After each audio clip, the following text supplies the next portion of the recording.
Magandang araw po sa inyong lahat. Ito po si Auntie Mama Rizalenia, also known as Anino TV. At ito nga, gusto kong i-address tong issue na to. Gusto ko talaga siyang pag-usapan kagabi pa. Dahil nga para nakakabagabag siya bilang isang babae, no? I am an advocate of women empowerment. At ito talaga mga issues na to ay dapat talagang itackle. Kasi hindi natin akalain na minsan sa isang babae manggagaling yung paninira sa kapwa babae. Ang sinasabi kong issue ngayon na kumakalat ay yung litrato ni First Lady Liza Araneta Marcos na pinapakalat ng mga DDS. I'm quite sure DDS ang may mga gawa nito, no? At itong mga pictures na ito nang galing sa vlog ni Mr. Dean Chase. No, isa siyang Duterte supporter. Obviously, Duterte supporter siya.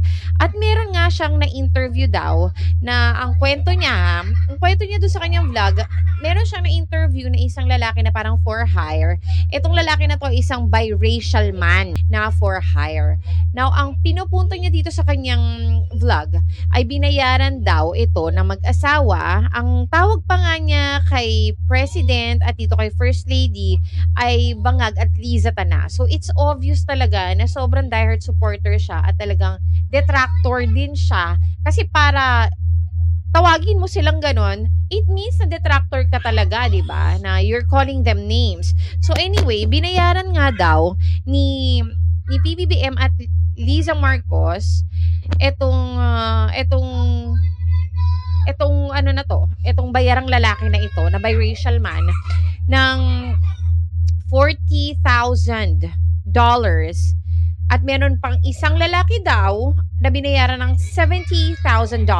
Now, kung i-compute mo siya, yung 40,000 is nag-equal daw, sabi niya, into 2.3 million pesos. So, sabi pa nga niya na pera daw ng taong bayan yung ginastos sa pangbabayad dito sa dalawang lalaking kinuha ng mag-asawang ito. So, sabi niya gano'n, no? Na parang yung nakakagalit daw, kailangan daw talagang i-address tong issue na to kasi pera daw ng taong bayan yung ginamit sa pagbabayad sa mga ganitong makamunduhang gawain, no? So, hindi ako doon na-shock. Na-shock ako kasi pagkakita ko doon sa mga clips and doon sa mga pictures na parang, sabi kasi na-capture daw to dahil inaano daw binivideohan daw niya si First Lady habang kumukuha siya ng Uber, not knowing, akala daw ni First Lady, nagbubook siya ng Uber, pero binivideohan daw niya itong si First Lady. So, na-videohan niya na walang saplot si First Lady. So, meron mga pinakita doon sa, actually itong original na nag-post, ifa-flash ko na lang dito sa screen para makikita nyo din yung mga impormasyon na mga, para maintindihan nyo kung saan gagaling itong mga kinukuda ko dito. So anyway, itong si Mr. Dean Chase, nilabas nila yung mga litrato, no? Itong mga screenshots galing doon sa video na ipinakita nitong hinar nilang lalaki. Hinar daw nila itong lalaki last November, wherein lahat daw ng leaders nagkaroon daw ng pagpupulong sa bansang ito. So, ayun daw yung time na yun, last November. So, i-track daw na lang natin, no? I-trace daw na lang natin kung kailan ito naganap. So, sabi niya, pagdating daw ng lalaki sa hotel room, ay may nakakalat na daw mga paraphernalia at meron na daw yung ganon, alam nyo na kung ano yun. So, nakakalat daw doon at itong lalaking ito, kasi biracial nga siya, alam naman daw niya na high profile couple itong si President at si First Lady. Alam naman daw niya. I guess, meron din siya talaga mga clients na high profile. So, deadma siya. Itong ating kontrobersyal na Pangulo at ang kanyang First Lady. So, kaya daw siya lumabas kung bakit daw siya nagpa-plesize, ganyan, no? So, ang katakataka kasi for me is ang daming mga details na very suspicious na, ano ba 'to, paniniwalaan ba 'to? Kasi sa itsura pa lang ni First Lady, napakalayo na do'n sa picture, do'n sa babae in the screenshot or photo. Kasi kahit na sabihin mong screenshot lang 'yon galing sa video, makikita mo pa din ang resemblance ni First Lady doon sa babae sa video na 'yon.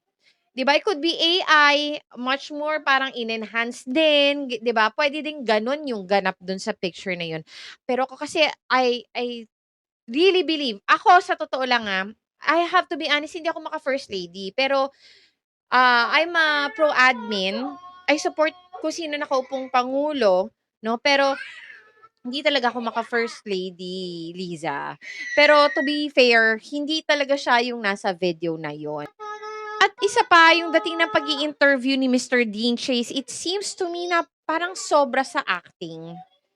Parang sobrang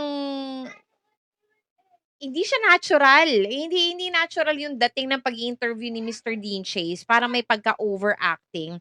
Meron pa siyang mga eksena na parang nagugulat siya, may mga gano'n, 'no? I don't know if it's normal. Normal ba sa isang nag-i-interview yung parang mag-o-overact ka ng gano'n, na parang gulat na gulat ka? Tapos merong mga details do'n na parang pino-point out niya na parang ine-exaggerate pa niya. Like for example, I've seen sabi pa niyang gano'n, meron akong nakikita na parang,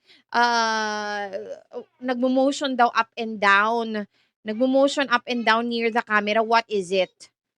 So parang may cueing kung ano yung sasabihin nung ano, nung lalaki. So sabi nung lalaki parang tina-touch daw yung thing niya while he's waiting for his Uber. So gano'n yung ganap.